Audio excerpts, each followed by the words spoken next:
Hello everyone, and welcome back to Voxel Tales. My name is Dan, and spring has finally arrived in Podnik.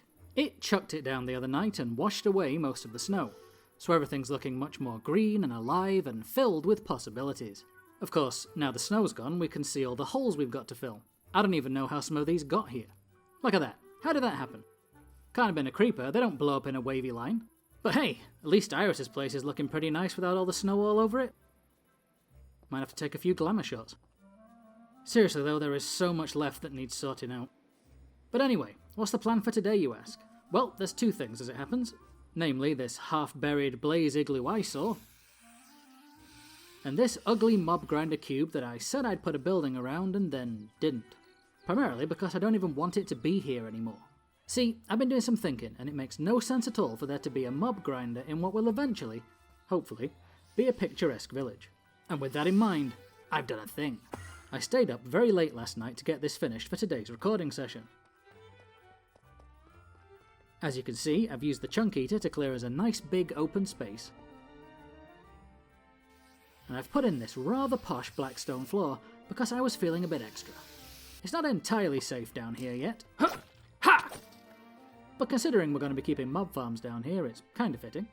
I've also installed us a little power generator down here. It's not much right now, I haven't put in a fuel supply yet, so that blaze burner is only running passively. But there's loads of room for me to put in a lava deliverer or something similar, and it's already putting out a reasonable amount of power. As I mentioned, not totally safe down here. So the plan is actually pretty straightforward.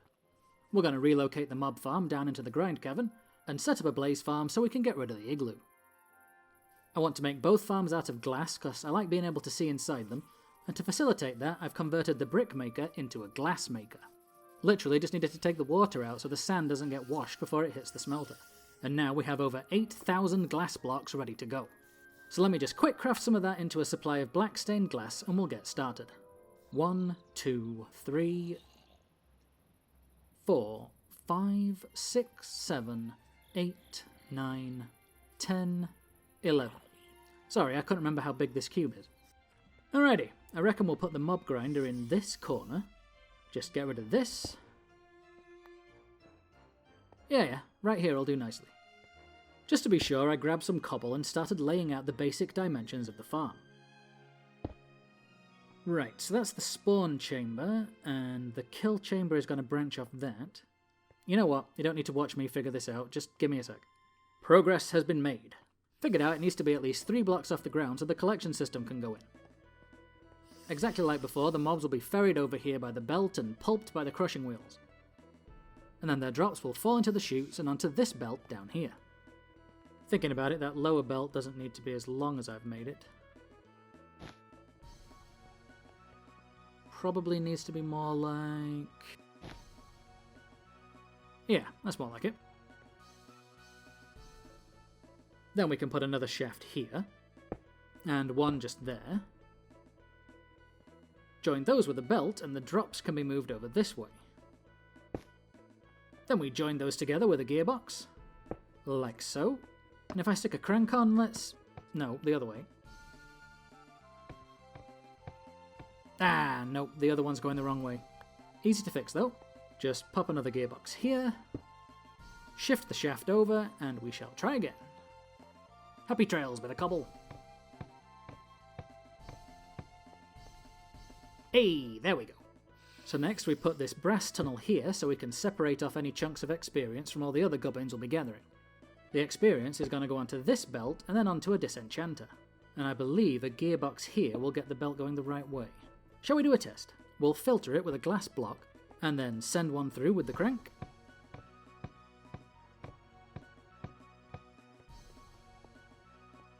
And there it is. Go team! Right then, before we go and reclaim the bits from the original grinder, let's time-lapse the new spawn chamber.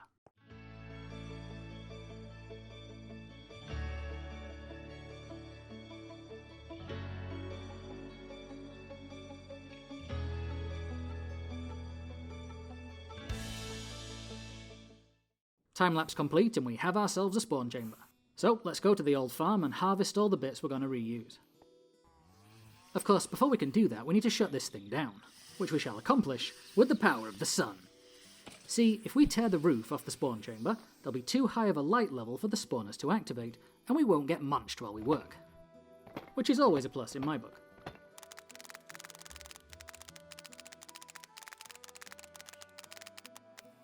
Long-time viewers have probably noticed that there's 4 spawners in here and not just 2 like I've shown on camera. Well, before Christmas, during some off-camera resource gathering, I'd found 2 skeleton spawners quite close together and marked them on my map.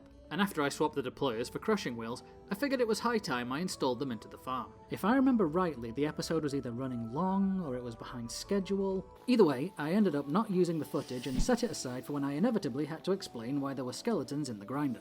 Or as it's played out, why there are 4 spawners in there instead of 2. So anyway, now you know, and we can get back to the business of stripping this thing for parts. This clown somehow slipped through the crushers and has been standing there watching its mates get minced for about 2 weeks. If it wasn't a brain-dead, flesh-crazed monster, I might have felt sorry for it. But it is. So I don't.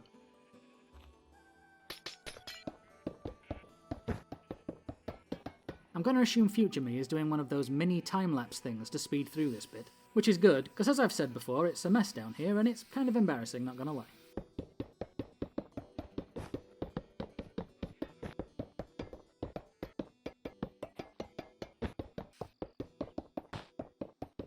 Phew, glad that's all cleared up.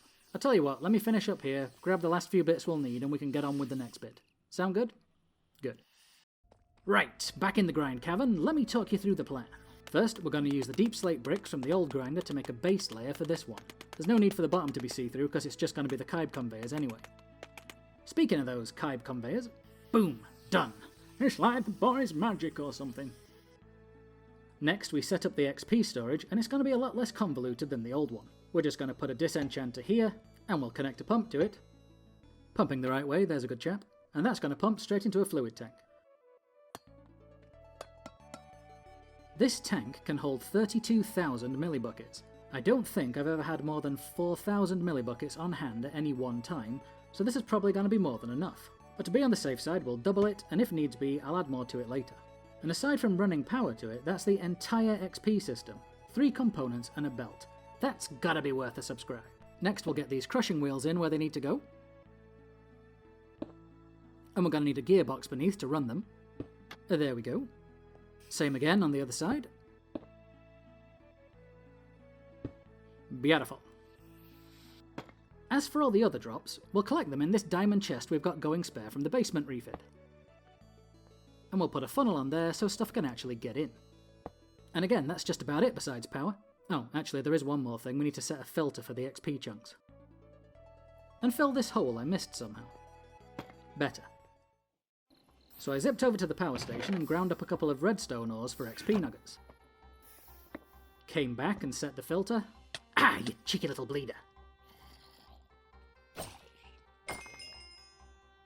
And with that little problem taken care of, I just needed to get the power hooked up. Right, let's get this figured out. Something like that? No, because then the actual output's going the wrong way.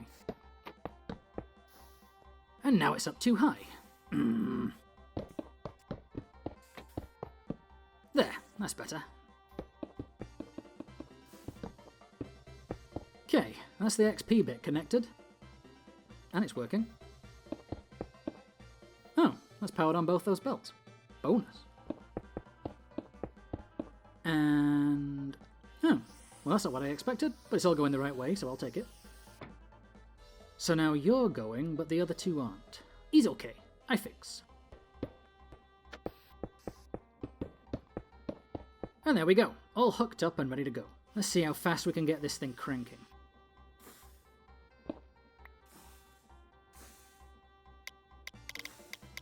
Still going.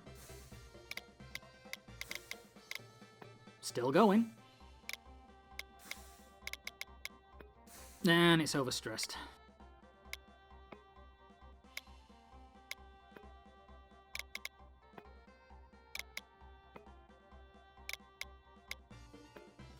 $55. Good enough. Now everything was powered on, we just needed to get the spawners in. So I made a little bridge into the centre of the spawn chamber to attach the first one to. I hate carrying these things around. Always feels like any second it's going to go off in my face. Okay, let's go! Running, running, running, running, running, running, running. Expert jetpack piloting skills, with a Z, the best kind. Nearly there, everything's fine. And in position. Phew. Now I just gotta do that 3 more times. Okay, last one. Ow! Ow! Ow! Alright, alright! Ow! Ugh, never want to do that again. Of course I did have to do that again because the chunk eater had exposed 2 other spawners when it dug out the room. Well, there we go, 1 farm down. I'm going to clean up a bit and then go dismantle the old one. It was as I tore down the old spawn chamber that I realised a certain sentient chest hadn't been running around my ankles and generally getting under my feet all day. Where is that little dipstick anyway? I mean, I'm sure he's fine wherever he is. Not like he can get hurt.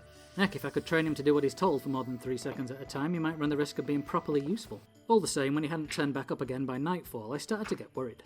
God dang it, Luggage, now I'm going to have to waste time finding you. Again. The next morning, I started the search. I don't suppose any of you guys have seen Luggage.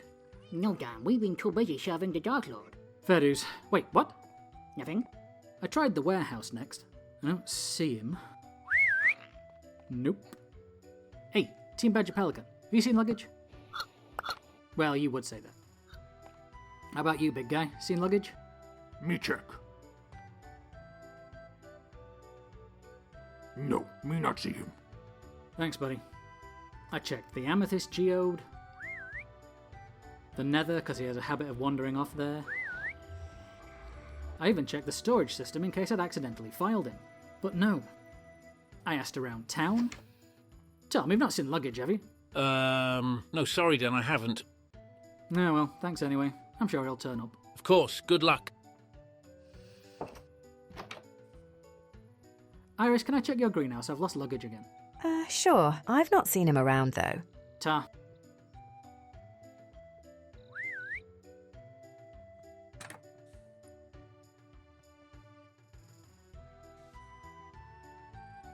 No, he's not here either. Where were you when you last saw him? Pass. Not to worry, he'll turn up. True, he always does. Better keep looking, though. See you later. Good luck. I was running out of places to look and on the verge of giving up when... Luggage, where are you? Blah, blah, blah, blah, blah. The heck? There you are. Where the heck have you been? I've been looking all over for you. Nothing now. Around. Around. That's all you've got to say for yourself. Around. Daryl. Whatever, so long as you're safe. Come on, we've got work to do. Here, pal. I'm fine, don't worry about it. Pal. Right, we've wasted enough time, let's get this blaze farm made. Continuing with the glass theme, we're going to need some coloured ones this time. That should be enough. To the grind, Captain! Now, my idea for this one is a bit more complicated, so I designed it in Creative and made a schematic for it, because it would have taken me ages otherwise. I'm going to let the schematic cannon build it for much the same reason. So it's going to go round here somewhere. I'll tell you what, I'll get it all sorted and you can watch a building time-lapse.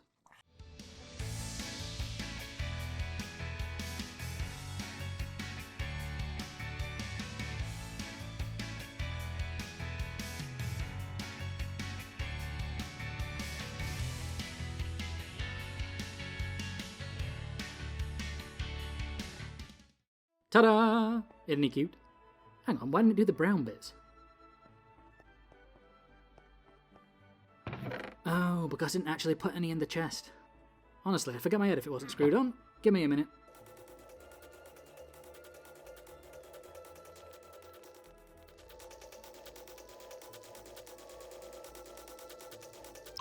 Much better.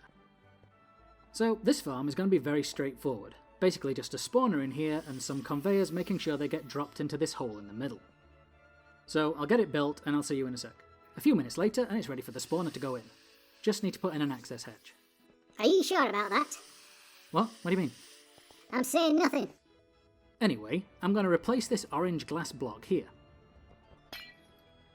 with one of these copycat trapdoors and make it look like an orange glass block. Perfect. Okay, I'll make another bridge quick and we'll go get the spawner. Okay, hopefully last time for a while.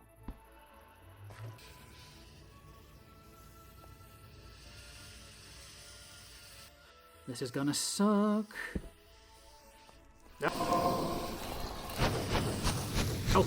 Okay, immediately on fire. I know, I'm leaving. I just need to take this bridge out.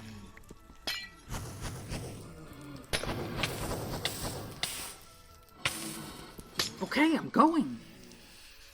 Let me out.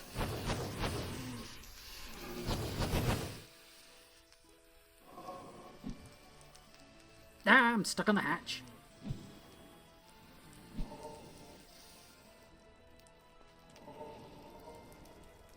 Phew. I'm gonna need to sit down. As you can see though, it's definitely working. I can just stand here when I need blaze rods and harvest away. Wait, can they see me? Ah, yes they can. Well, that might be a problem. Trust me, that wasn't the only problem. Dan figured it out in 3, 2, 1. Wait, how do I actually collect the blaze rods? Yeah, I forgot to actually design a way for me to get the drops from the farm. Professional, I know. I ended up very carefully digging a trench below the kill chamber, rigging up a series of belts to collect and move the items out, and then running a power line to connect them to the generator. Alright guys, I've got it all sorted out now. See, anything these guys drop gets picked up by the belts. I redid the kill chamber a bit and put in this safety trench so I don't get roasted now. And all the drops get, literally, funneled into this diamond chest. I've disguised the power shafts with these industrial looking but also kinda decorative grates. I even tidied up the other power line so it's not in the way anymore. And there we go, 2 farms ready to roll. Shall we head out into the sunshine for the sign-off? Yeah, that's better. Right, as always, thank you so much for watching. If you enjoyed the show, then help us grow by subscribing and leaving us a cheeky like and a comment below. Oh, and thanks as well if you already subscribed. We just passed 50 subs. That's halfway to our next officially unofficial YouTube play button. But for now, I've been Dan, this has been Voxel Tales, and until next time remember, be good. And if you can't be good, don't get caught. Bye guys.